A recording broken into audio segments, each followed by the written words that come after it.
très heureuse de vous retrouver sur ITV. Madame, Monsieur, bonsoir et bienvenue dans ce 1945 dans l'actualité de ce lundi.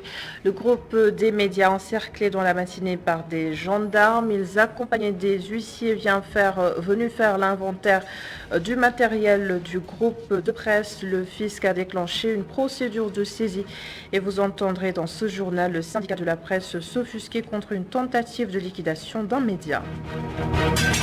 Élection locale 2022, les ambitions se dessinent de plus en plus. Réumi veut jouer les grands rôles. Le parti de Idrissa Seck veut rafler le maximum de collectivités territoriales. Et dans le chapitre santé, nous parlerons du paludisme. Les consultations s'intensifient dans les structures sanitaires. Malgré le coronavirus qui semble cristalliser toutes les attentions, les cas de palud sont en légère hausse. Et enfin, qualification CAN féminine 2022, les Lionnes du Sénégal jouent contre le Libéria demain en match retour. Nous en parlerons en détail avec Seiko Seydi dans la seconde partie de cette édition.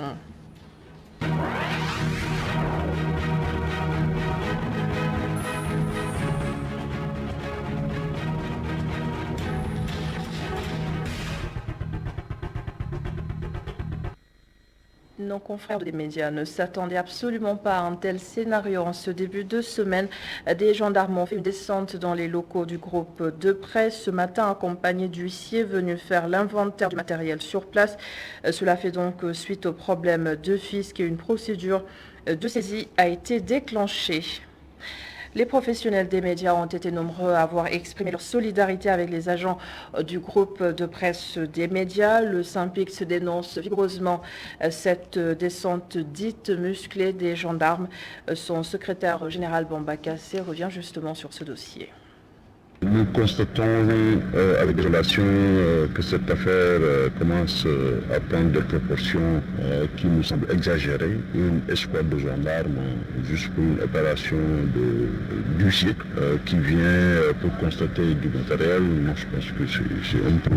Il faudrait qu'on évite la théâtralisation de ce dossier-là. C'est un dossier fiscal qu'il est possible de régler autrement que par cette spectacularisation que nous constatons. Là, j'essaie d'aller sur le lieu pour voir de quoi il s'agit. Et nous vous aidons maintenant à mieux comprendre la procédure de recouvrement fiscal au Sénégal. Yorochimer Ouad, expert en la matière, nous éclaire. Mais s'il y a des manquements que le législateur constate, l'administration fiscale constate, l'administration peut notifier un redressement au contribuable. Après la notification, il y a un droit de réponse qu'on permet au contribuable de faire dans un délai de 30 jours. Si le contribuable répond, l'administration aussi a un délai de 2 mois pour confirmer partiellement ou totalement le redressement. Si l'administration répond, après l'administration va sortir un document qu'on appelle un titre de perception.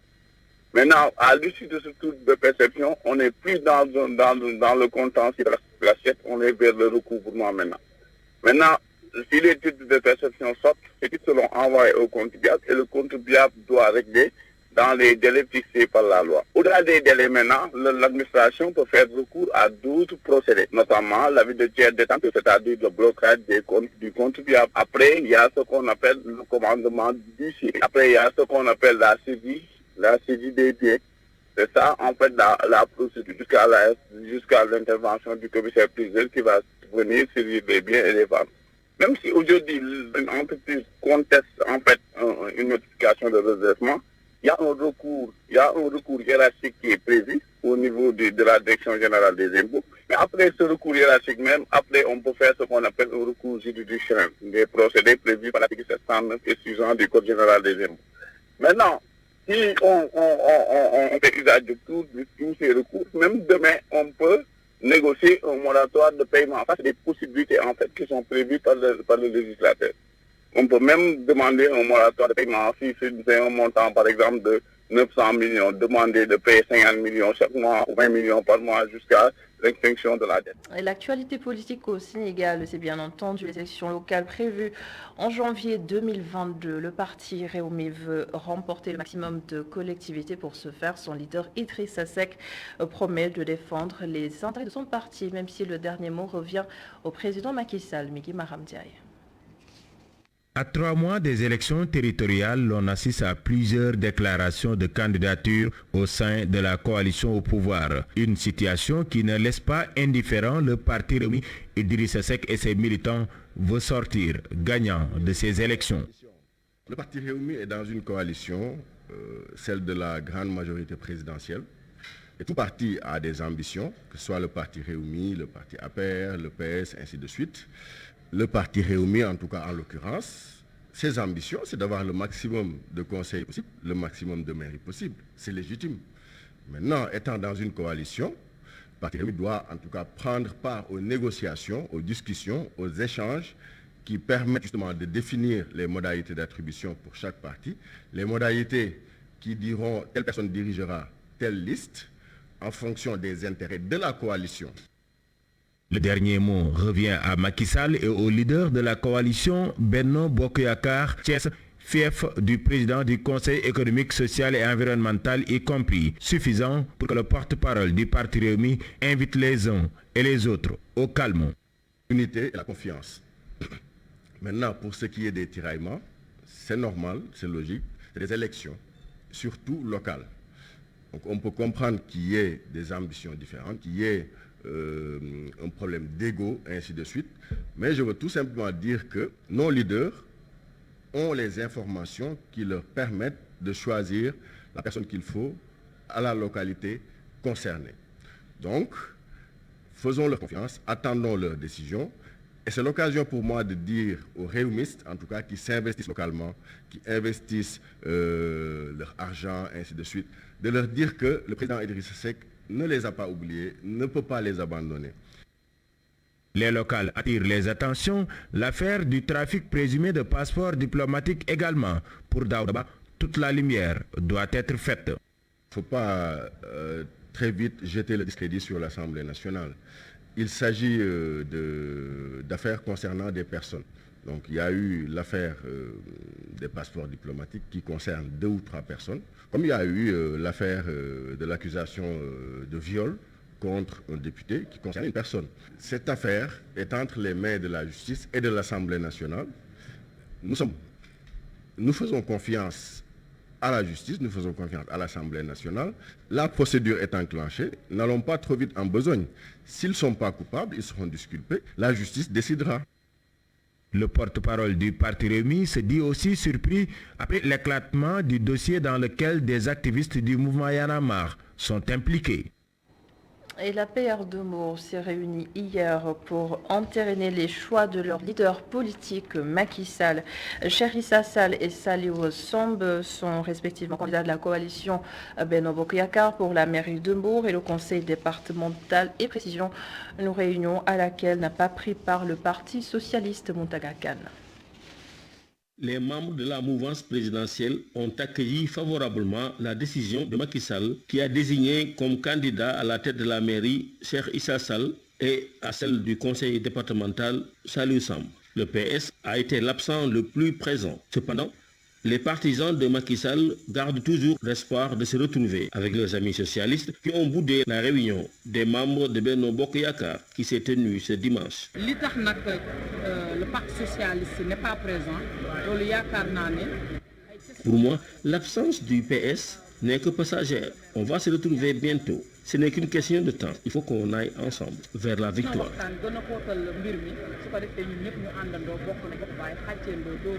Si la plupart des membres du Benno Bokk Yakaar ne désespèrent pas de retrouver leurs amis du PS, ils n'excluent pas de partir séparément à la conquête des 2 collectivités locales. Il ne faut pas exclure qu'il ait la possibilité d'aller aux élections en dehors de la coalition Benno Bokk Yakaar. Mais c'est raisonnable, c'est la démocratie, on veut bien aller ensemble, mais ceux qui ne peuvent pas aller ensemble sont obligés de se séparer provisoirement. Parce que ça, je dis qu'après ces élections locales-là, on va aller vers des élections législatives et nous serons obligés, pour pouvoir gouverner correctement, pour pouvoir diriger le Sénégal et lutter contre les agressions extérieures qui nous guettent, d'aller ensemble pour avoir un Sénégal de paix. Et conséquence, les socialistes du département de Mbour refusent de se plier à ces décisions, d'autant que, vous l'avez remarqué tout de suite, ils n'ont pas été conviés à la rencontre. À noter également que l'actuel maire de Mbour, Fallou Sylla, est candidat à sa propre succession. Le voici.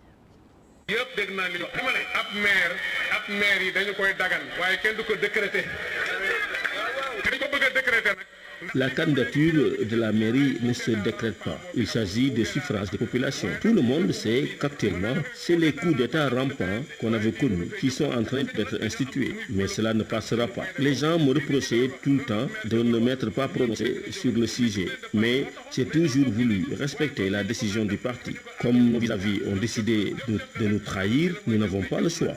Il faut faire face. Nous avons écouté tous nos alliés qui nous demandent de maintenir notre candidature.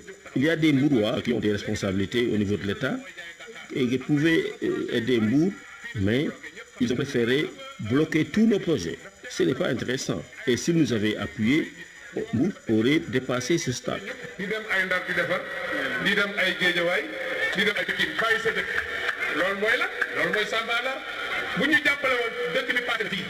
Et voici maintenant le bulletin santé du jour. Aucun cas de décès ce lundi. Mais il y a 2 cas graves en réanimation et 3 nouvelles contaminations. À ce jour, 1 284 720 personnes ont été vaccinées.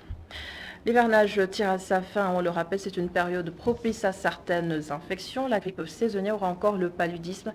Et pour ce dernier, justement, le PNLP, le Programme national de lutte contre le paludisme, informe qu'il y a une légère hausse des cas de contamination depuis pratiquement l'année dernière. Et c'est en partie dû à la crise sanitaire et ses nombreuses conséquences.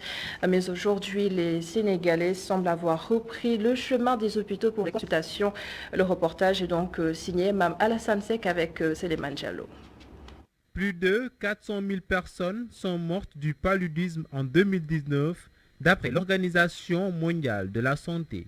Les médecins ne cessent de sensibiliser la population contre cette maladie mortelle. Le paludisme est dû à des parasites du genre Plasmodium, transmis à l'homme par des piqûres de moustiques femelles. Maïmouna Ndiaye et sa famille prennent leurs précautions pour éviter la maladie.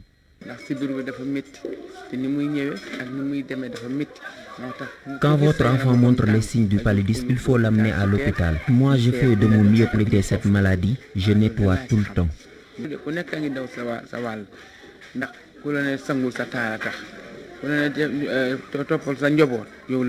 Il tombe chaque année malade du paludisme.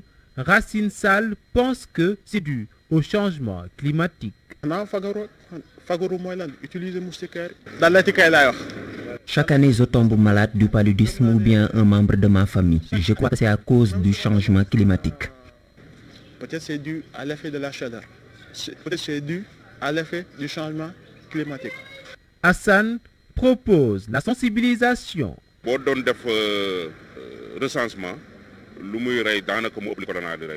Le paludisme tue plus que la Covid-19. Il faut sensibiliser la population. La maladie est causée par des piqûres de moustiques, donc il faut dormir sous une moustiquaire.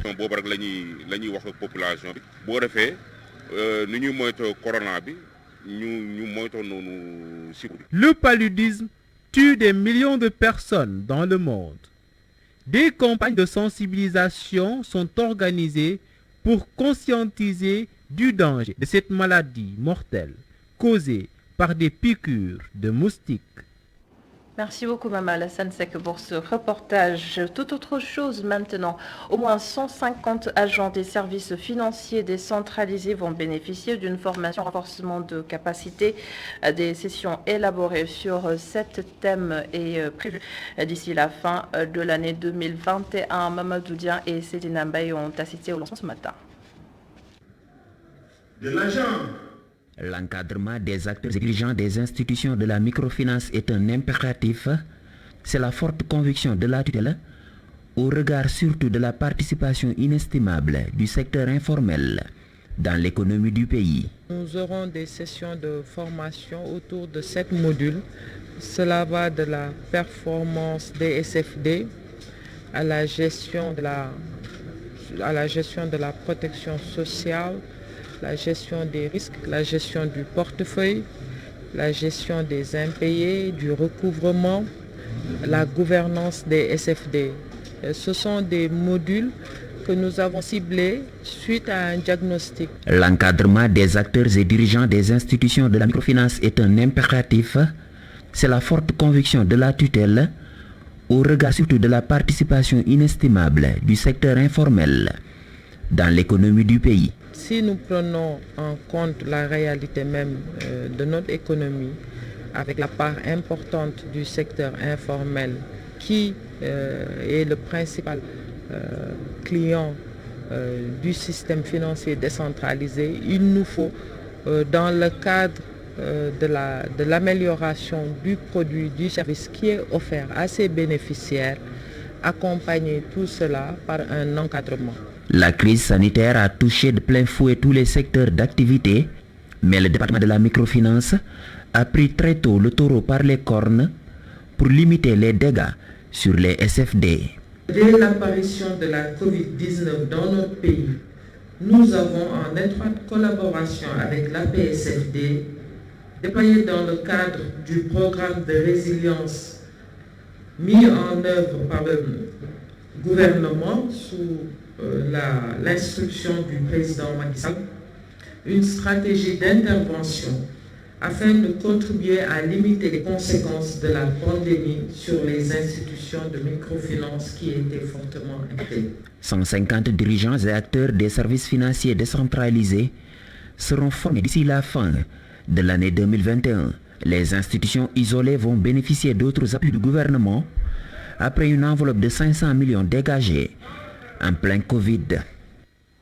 Et dans le reste de l'actualité, la région de Kaolack va accueillir du 28 octobre au 14 novembre la foire annuelle internationale. L'heure est donc au dernier réglage pour une réussite de l'événement. Là-dessus, le promoteur Serine Bou pour micro de nos correspondants Adam Massar et Astombaye. Et la foire aussi, c'est très important. Aujourd'hui, c'est la première édition économique, culturelle, sociale organisée après la Covid. Et aussi en même temps coïncide avec 110 ans la Chambre de commerce. Vous comprenez bien c'est quoi 110 ans, qui est plus ancien que la mairie, qui est plus ancien que l'État du Sénégal en tant qu'État souverain. Et en même temps, c'est une fois que nous allons travailler pour aider les ménages, parce qu'aujourd'hui les prix des produits alimentaires seront moins chers ici. Il y aura, on va permettre des femmes, des mouvements des femmes de venir acheter ici moins cher et d'aller le placer dans leur quartier. Et sur cela, la Chambre de commerce a pris des dispositifs pour leur aider et pour leur financer. Et beaucoup de gens pensent que la foire, on a déplacé d'une année, mais c'est quelque chose qu'on a pris, que chaque année, depuis qu'on l'a fait, on n'a pas manqué une année. Donc c'est une chance pour nous. Et ça, c'est Kaolack, vraiment c'est Kaolack qui a toujours montré son dynamisme avec les ressortissants de Kaolackois. Il manquait un peu un dynamisme commun, mais je pense que nous le sentons réellement, parce que c'est pas évident, c'est pas facile d'organiser une foire ici à Kaolack avec plus de 1000 exposants et inviter 30 pays, et la plupart ils ont confirmé.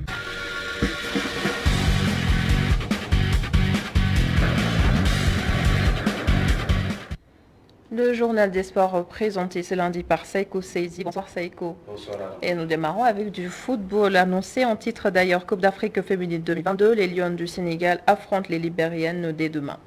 Le match est prévu demain au stade de Lat Dior de Thiès après s'être imposé à l'aller à l'extérieur par 2-1. Les Lions du Sénégal affrontent les Libériennes demain en match retour donc qualificatif à la CAN 2022 prévu au Maroc. Le groupe du coach Moussa Cissé va donc s'imposer pour maximiser ses chances de qualification. Nous l'écoutons.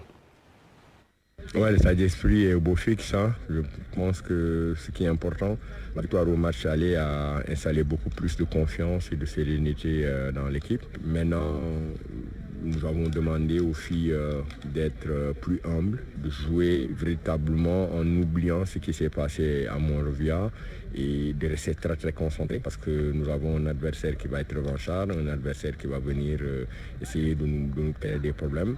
C'est une équipe qui est très solidaire, qui est très très agressive. donc qui ne va rien lâcher.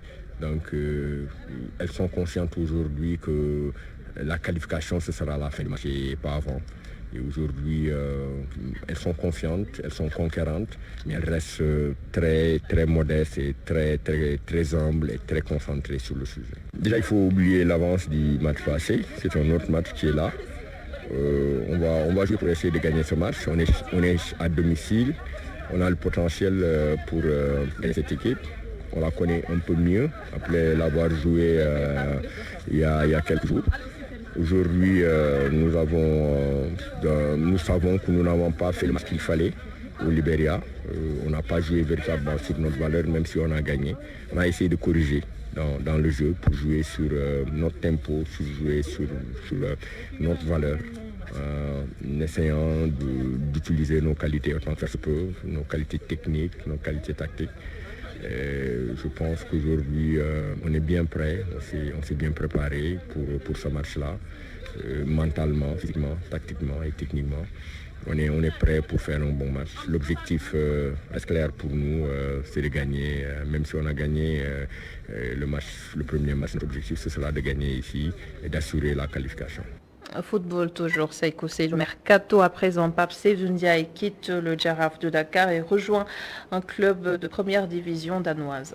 Il n'est plus à présenter Pape Seydou Ndiaye dans le championnat national, 2 fois champion du Sénégal avec le Jaraaf de Dakar en 2018 et puis avec Génération Foot en 2019, vice-champion en 2015 et vainqueur de la Coupe du Sénégal en 2016 avec le NG Begnar Italie. Pape Seydou Ndiaye est formé à l'AS Douanes où il a évolué chez les cadets et les juniors avant donc de passer au nouvel cap. Pape Seydou Ndiaye qui était capitaine de l'équipe nationale U23 du Sénégal avec qui il a remporté le tournoi UFOA. Pape Seydou Ndiaye a également participé à la CAN 2017 avec l'équipe A du Sénégal, mais il n'a pas disputé une seule minute avec le groupe de Aliou Cissé. Il a signé maintenant en Europe, au Danemark, avec le club Blocus FC. Pape Seydou Ndiaye qui est connu pour ses prestations avec les sélections du Sénégal, avec les U23, l'équipe olympique également. Et la Ligue sénégalaise de football professionnel a organisé un symposium sur les 12 ans du football professionnel et c'était ce week-end. C'est le ministre des Sports qui a présidé donc la cérémonie d'ouverture. Il a d'ailleurs rappelé que l'État du Sénégal attend avec impatience le document qu'il doit présenter au prochain Conseil des ministres. Il a promis que le gouvernement du Sénégal répondra aux préoccupations des acteurs du football professionnel. Nous l'écoutons au micro de Mountaga Kane. Cette réflexion va servir de locomotive parce que le professionnalisme effectivement de l'ensemble des disciplines sportives est inéluctable et irréversible. Nous devons nous y engager avec beaucoup de détermination, mais d'une manière inclusive. L'État attendra effectivement les conclusions de ce symposium et nous transmettrons au chef de l'État qui est à l'écoute du monde sportif. Nous devons nous battre. Nous savons que la Ligue professionnelle, pendant 12 ans, a fait d'énormes sacrifices, beaucoup de difficultés parce que ça demande beaucoup de moyens. Et les textes aussi de loi qui doivent encadrer ce football ou bien ce sport professionnel tardent à sortir. C'est pourquoi nous demandons effectivement au comité de rédaction, avec le comité olympique, de hâter le pas pour qu'effectivement on puisse déposer sur la table du Conseil des ministres ce code du sport qui va passer à l'Assemblée nationale. À présent, l'actualité des Sénégalais dans les championnats européens. Idrissa Gana Gueye et Cheikh Bamba Dieng étaient remplaçants dans le classique français qui opposait l'Olympique de Marseille au Paris Saint-Germain. En Angleterre, Sadio Mané n'a joué que 15 minutes lors du festival de Liverpool face à Manchester United, mais également Edouard Mendy qui reste toujours solide sur sa ligne en Belgique. Habib Gueye a supplanté Pape Matar Gueye et Kalidou Koulibaly et freiné par la Rome. Le Tour d'Europe des Lions, c'est avec Cheikh Diop. Nous débutons ce Tour d'Europe des Lions en France. Le classique entre l'Olympique de Marseille et le Paris Saint-Germain s'est soldé par un nul 0 but partout. Idrissa Gana Gueye, qui a débuté sur le banc, a joué la deuxième période, de même que Cheikh Ahmadou Bamba Dieng, côté marseillais. Metz est allé s'incliner à Lens avec aucun Sénégalais dans le 11 de départ. Pape Matar, Opanguet et le jeune Mamadou Salif Sall sont entrés en cours de jeu. Alfred Gomis et Rennes ont battu Strasbourg 1-0 avec Habib Diallo qui a débuté sur le banc. En Ligue 2, Amiens a corrigé Valenciennes à domicile 3-0 avec un très bon Formose Mendy en défense. Moussa Koné a également marqué son 4e but de la saison avec Nîmes malgré une défaite 3-1 devant Guingamp. En Premier League, Edouard Mendy s'est encore illustré ce week-end. Son Chelsea a atomisé le pauvre Norwich 7-0 et malgré la domination des Blues, Edou était impérial sur sa ligne. Sadio Mané, lui, n'a joué presque 15 minutes dans le derby anglais entre Manchester United et Liverpool. Les visiteurs qui se sont largement imposés à Old Trafford 5-0. En Championship, Lys Moussa Gomis a encore frappé avec un doublé. Sheffield United est allé s'imposer à Barnsley 3-2. En Espagne, avec Amadou Ndiaye, Deportivo Alaves est allé gagner à Cadiz 2-0. En Serie A, Naples et Kalidou Koulibaly sont freinés par la Roma, 0 partout. En Belgique, pour terminer, Courtrai s'est imposé sur la plus petite des marges face au stand de Papa Makhtar Gueye avec un but de notre Gueye, Papa Bib. Abdoulaye Thiam, connu sous le sobriquet de Thiam, 12e Gaïndé, repose désormais dans son Linguère natal. La revue du corps d'Abdoulaye Thiam s'est déroulée ce matin à l'hôpital Fann. Plusieurs personnalités sportives et politiques ont pris part à cette levée du corps. C'en est tout à demain, Nouchkaba, pour l'actualité sportive. Merci beaucoup, Sekou Seydi, pour toutes ces informations. C'en est également tout pour cette édition. Merci de l'avoir suivi. Merci à l'ensemble des équipes en régie. Bonne suite des programmes sur ITV. Et je vous donne rendez-vous demain à 19h45.